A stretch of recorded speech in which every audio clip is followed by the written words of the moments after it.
सुबह के 11 बजे के बीच में उपस्थित हूं आप सबके सामने। आज जिनकी कुंडली लेकर के आया हूं इनका नाम है राकेश। ये हैं फिरोजाबाद, उत्तर प्रदेश। 15 नवंबर 1959 सुबह 4:30। कल 1957, आज 1959।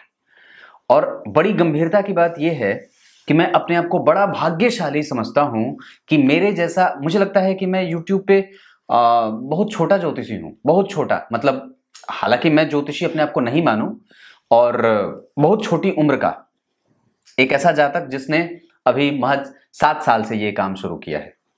बहुत छोटी उम्र। और एक बात और भी है कि ये इस अवस्था में आकर के 1957, 1959 इस उम्र की जब, और एक बात और भी है, एक बड़ी गंभीर बात बताता हूं। मेरे पास YouTube से जो सबसे पहली कुंडली आई थी, YouTube के माध्यम से जो सबसे पहली कुंडली आई थी, वो भी आंध्रा से आई थी। दादाजी ने फोन किया था और बड़े वृद्ध थे वो, और बड़े बूढ़े थे, और सबसे पहले उन्होंने ही मुझे फोन किया था। उस दिन मैं बहुत खुश था कि अब ऐसा लगता है कि अब लोग मुझे YouTube पे देखने लगे हैं। तो बड़ी अच्छी लगी थी बात उस दिन। उन्होंने फोन किया था कि मुझे अपनी कुंडली दिखानी है, और 300 रुपये उन्होंने मुझे दिए थे। शुरुआत में 300 दिए थे। उसी दिन पैसे दिए थे, उसी दिन मैंने उनसे बात करी थी। पर अभी तो खैर थोड़ी इंतजार की स्थिति हो गई है। आप लोग धैर्य रखिए, और बात मैं करता हूं तो अच्छे से करता हूं, इस वजह से थोड़ा वक्त लग जाता है। शुरू करते हैं। अब इनकी कुंडली पे आते हैं। यहाँ शुक्ल पक्ष के पूर्णिमा की कुंडली है। शुक्ल पक्ष के पूर्णिमा की जो कुंडलियां होती हैं वो वस्तुतः, अब यहाँ पे अध्ययन की एक बात बड़ी अच्छी ये हो जाती है कि आप अपनी कुंडली में चंद्रमा को देखिए कि शुक्ल पक्ष के पूर्णिमा के तो हैं, लेकिन वस्तुतः अब वो घट रहे हैं। मतलब अब उनके सामने जो पक्ष आने वाला है वो कृष्ण पक्ष आने वाला है। इस हिसाब से वो कमजोर भी हो जाते हैं, क्योंकि अब उनके सामने जो पक्ष बनेगा वो कृष्ण पक्ष का प्रतिपदा बनेगा। और यहाँ पे चंद्रमा होते तो शुभग्रह हैं, पूर्ण रूप से शुभग्रह ही होंगे, और पूर्णेंदु होगा। व्यक्ति सुंदर हो, धनवान हो, बड़ा घर का जो है वो जिम्मेदार व्यक्ति होता है। इसके घर में बहुत बड़े लोग भी होते हैं, पर वो लाभ नहीं मिलता है। कई बार जितने बड़ों का मिलना चाहिए उतना सुख नहीं मिलता है, पर जातक के बड़े भाई होते देखे गए हैं। ये बात भी दिखती है। अगर अपने ना हो तो कोई ऐसा व्यक्ति होगा जो बड़े भाई की भूमिका में होता है, ऐसी बात बनती है। तुला लग्न की कुंडली बनती है, तुला लग्न यहाँ पे, और इसमें जो है वो चित्रा नक्षत्र में इनका जन्म हुआ है, मंगल का नक्षत्र, और लग्न के अधिपति शुक्र बनते हैं। तो मंगल और शुक्र का सीधा सा बहुत अच्छा संबंध नहीं होता है, ये एक दूसरे के लिए सामान्य से संबंध में होते हैं। और मंगल जो है वो जन्म कुंडली में लग्न में ही बैठ रहे हैं। यहाँ पे सूर्य और मंगल का एक साथ बैठ रहा है। अब जरा ध्यान से समझिए, चंद्रमा इनकी कुंडली में कमजोर है, और वो कमजोर ऐसे नहीं है, कमजोर सप्तम भाव में बैठे हैं, जो दशम के अधिपति होकर के बैठे हैं, उच्चाभिलाषी हैं, लेकिन अष्टम भाव की तरफ हैं। और द्वितीय भाव, अष्टम भाव के अधिपति शुक्र जो है वो नीच के हैं।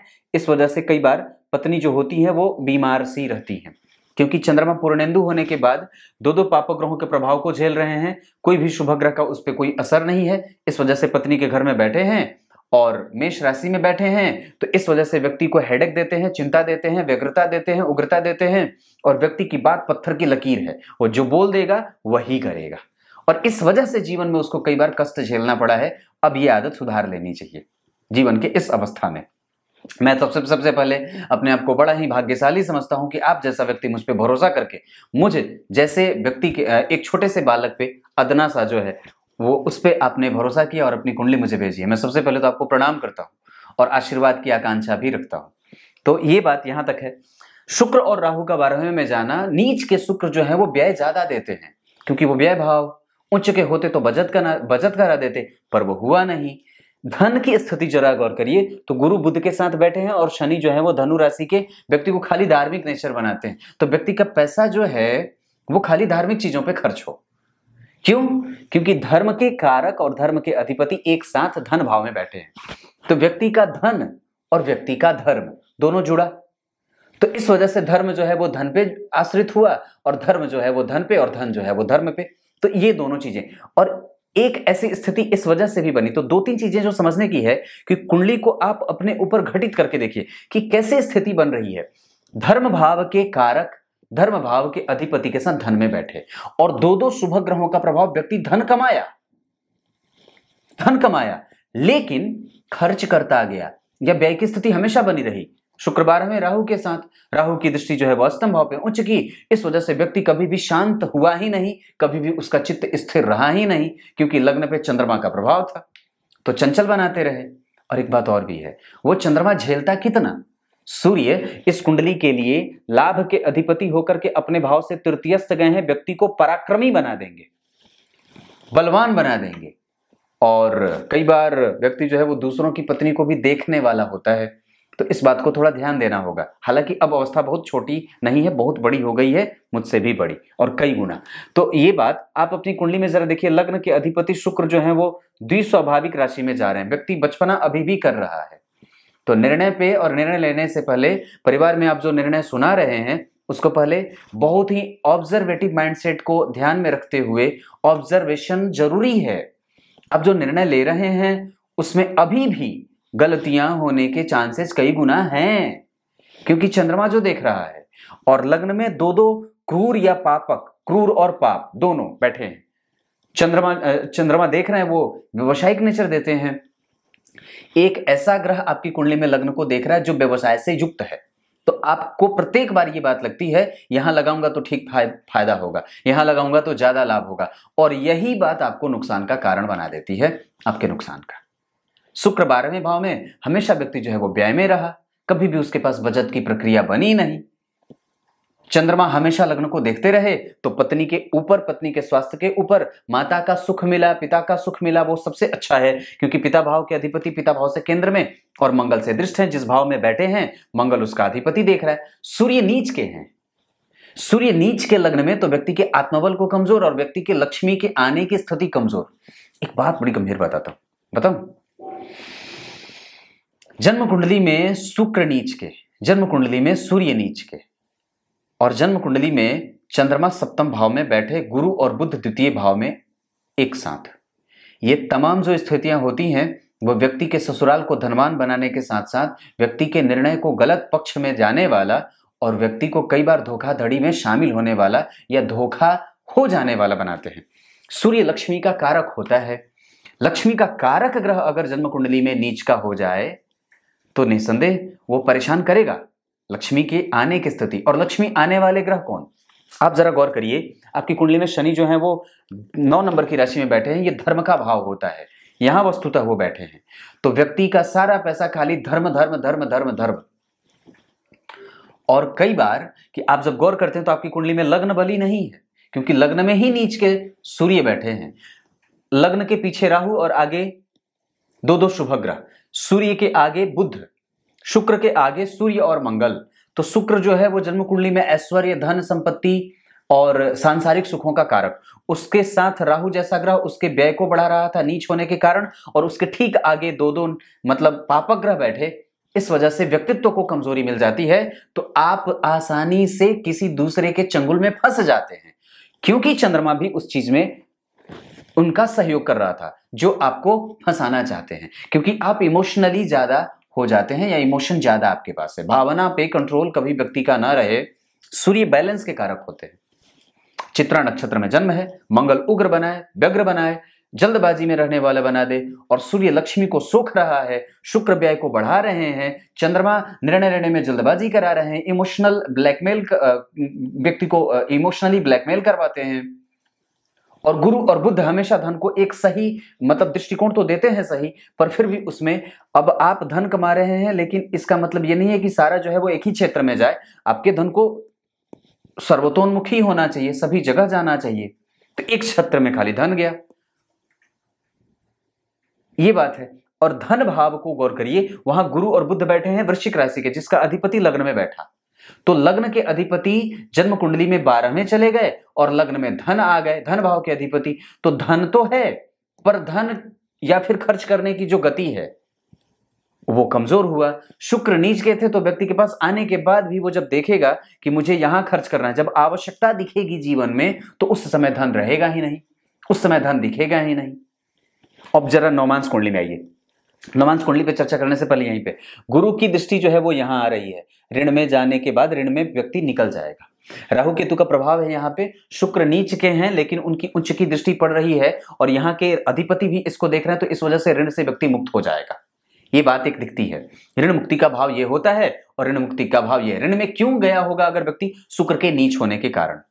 और एक बात और भी है कि पिछले 2-3 साल से गुरु की दशा चल रही है। जो गुरु कौन है, इस कुंडली के लिए सबसे खराब अगर कोई ग्रह होता है तो वो गुरु ही होते हैं। तो अगर आप गुरु की दशा में कमजोर रहे या गुरु की दशा आपको परेशान करने वाली रही तो इसमें आश्चर्य क्या था, बताइए जरा मुझे। कोई आश्चर्य नहीं है।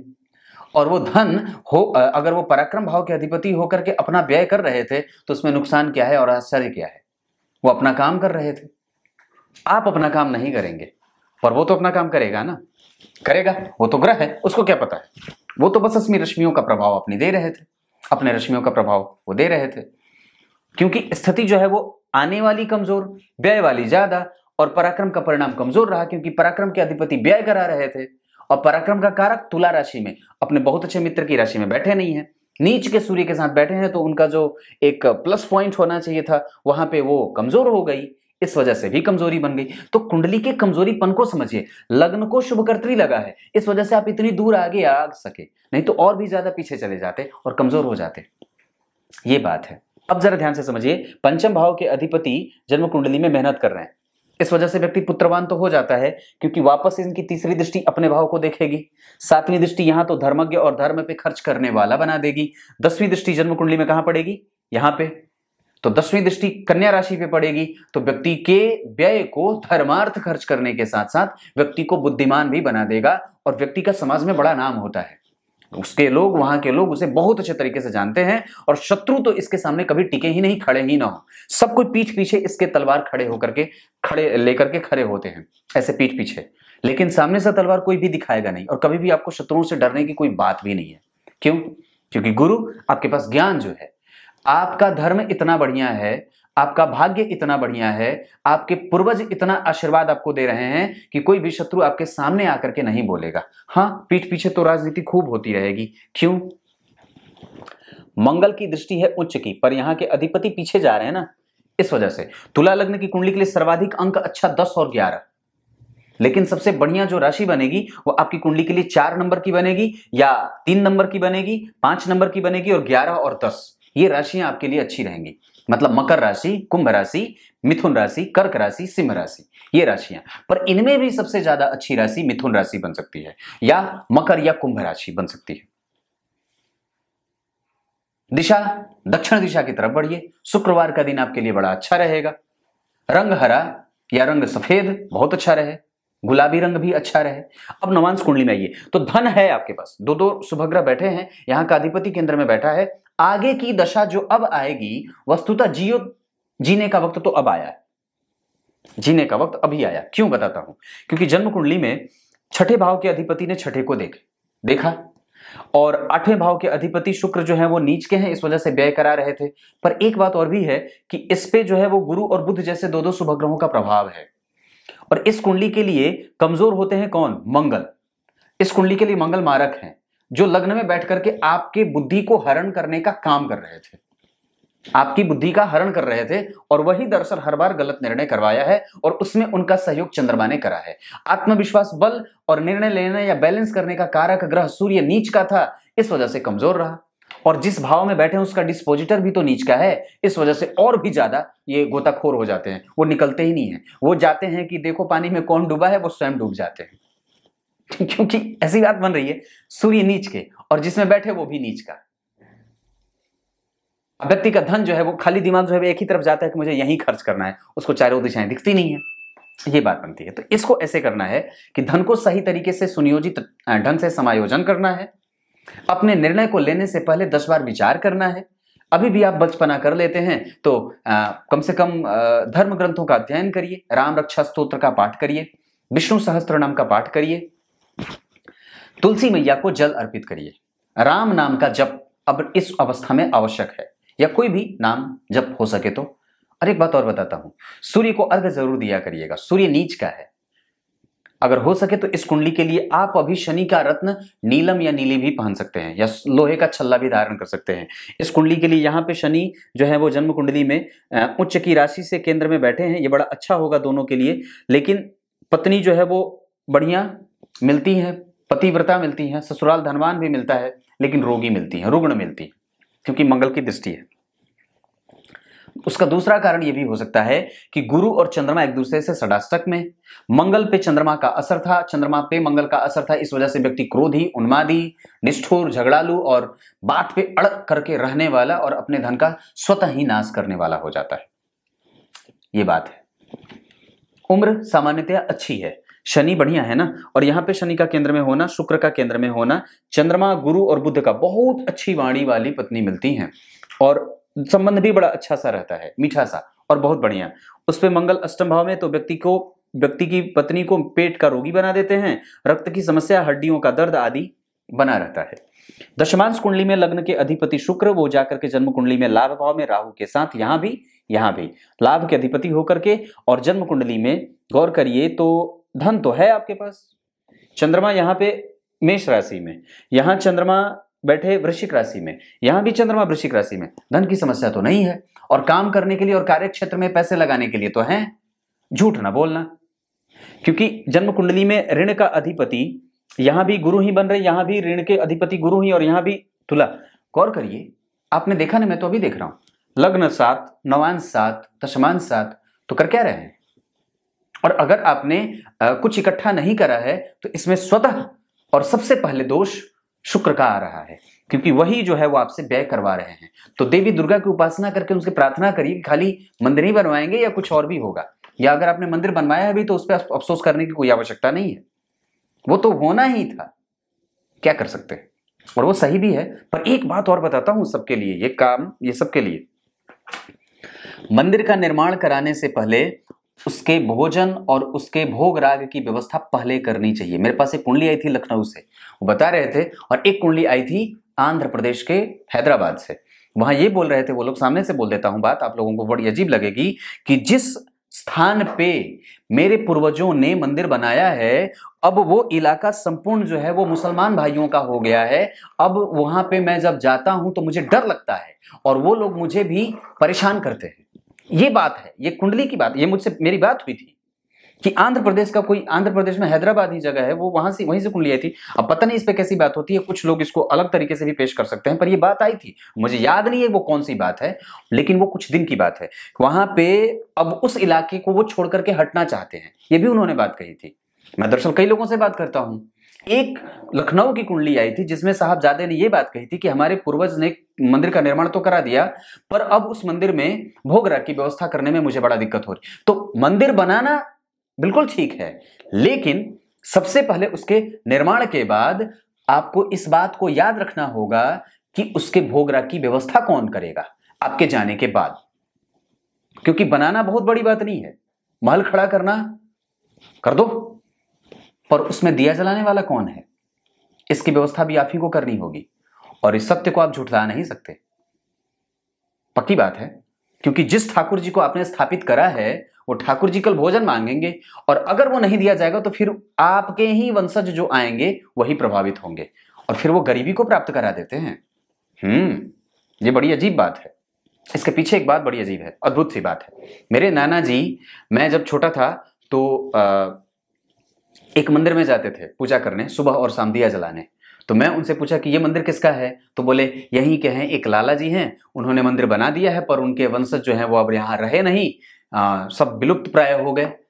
तो मैंने कहा कि ऐसा क्यों हुआ, पूछा उनसे कि मंदिर भी बनवाए तो भी ऐसा क्यों हो गया कि उसके वंशज जो है वो नष्ट प्राय हो गए, या फिर ऐसा कुछ हो गया या नुकसान हुआ। तो बोले कि मंदिर बनाने के बाद मंदिर के भोग राग की व्यवस्था भी मंदिर निर्माणकर्ता को जरूर करके जाना चाहिए, और हमेशा के लिए करके जाना चाहिए। ये बात मैं आपको बोल रहा हूं पक्के तौर पे। ये आपका उत्तरदायित्व बनता है उस भोजन में, कि वो भोजन जो बनेगा वो बनाएगा कौन, और उसको भोग राग की व्यवस्था कौन करेगा, वहां के ठाकुर जी की। इस बात का निर्माण आपको ही करना होगा, और इस बात का भान हमेशा रहना चाहिए। ये बात मैं बता देता हूं। तो ये स्थिति है आपके पास, उसके लिए फंड बनाइए, उसको कमेटी गठित कर दीजिए, और जैसे जैसे हो सके उस मंदिर को स्वतंत्र, अपने आप से स्वतंत्र करने का काम करिए। उस पर अपना एकाधिपत्य मत रखिएगा और अधिकार मत रखिएगा, नहीं तो गड़बड़ हो जाएगी बात। उसको सार्वजनिक करिए या किसी ट्रस्ट के अंतर्गत उसको डाल दीजिए, ताकि उसका जीवन भर का भरण पोषण उस मंदिर के ठाकुर जी की होती रहे। जो भी हो, ये बात बनती है। ऐसी स्थिति अगर है तो, अन्यथा तब तो कोई बात ही नहीं है। तो ये बात बनती है। सूर्य आपको कर्मठ, सुयोग्य और जिम्मेदार नागरिक बना देते हैं, और उम्मीदवार भी बना देते हैं। ये बात है। तो ये आपकी कुंडली है। वस्तुतः इस कुंडली में नक्षत्रों को देखता हूं। मंगल विशाखा जो व्यक्ति को शुद्ध, धार्मिक और परिपक्व बनाते हैं। सूर्य विशाखा जो व्यक्ति को नैतिक तत्वों का पालन करने वाला और धर्मज्ञ बना देते हैं। गुरु अनुराधा जो व्यक्ति को दैवीय प्रकोपों से मुक्त रखने वाला और दैवीय जो है वो प्रभावों का हमेशा ही अनुभव करने वाला, उसके साथ हमेशा ही ऐसी घटनाएं घटित होती रहेंगी जैसे भगवान ने मुझे ये कहा है, परमात्मा का स्वप्न मैंने ये देखा, ऐसी चीजें। और व्यक्ति को सरकार से संपूर्ण लाभ मिलने की स्थिति बनती है।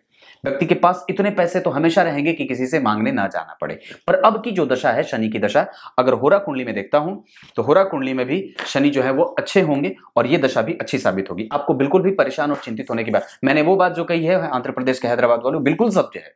पता नहीं उनका नंबर तो मेरे पास है नहीं तो ये बात भी हो जाती कि उस मोहल्ले में जाने से भी डर लगता है और वो लोग परेशान भी करते हैं। ऐसी बात आई थी, पर मैंने उस समय, वो पिछले 2 साल पहले की बात है, मैंने कहा था कि ऐसा कैसे हो सकता है।